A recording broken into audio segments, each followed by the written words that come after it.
అలాగే తండ్రి గురువు. తండ్రి జన్మతః గురువు.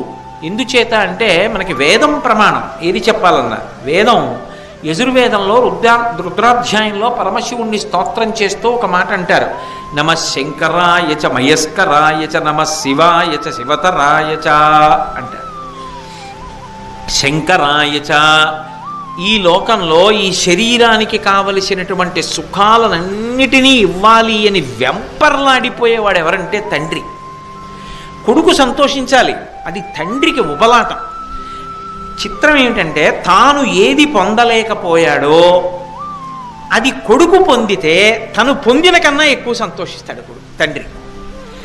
సాధారణంగా తనకి లేనిది ఇంకొకటికి ఉందనుకోండి, ఏమిటో ఇది మనకి లేదన్న భావన కలగచ్చు. తండ్రికి కారు లేదు, కొడుక్కి కారు ఉంది. కొడుకు వాన పడుతున్నా కారులో ఆఫీస్కి ఎడుతున్నాడు, తండ్రి మోటార్ సైకిల్ మీద ఎడతాడు. తండ్రి వాన వచ్చి తడిసిపోతున్నాడు, కొడుకున్న ఊరు గుర్తొచ్చింది. కొడుకు ఎలా తడిసిపోతున్నాడేమో అనుకుని, లేదు కొడుకు కారులో వెళ్తున్నాడు, వాడికి కారు కొనిచ్చాను కదా, వాడు తడబడు. వాడు కారులో వెళ్ళి ఆఫీసులోకి వెళ్ళిపోతాడు, వాడు తడబడు.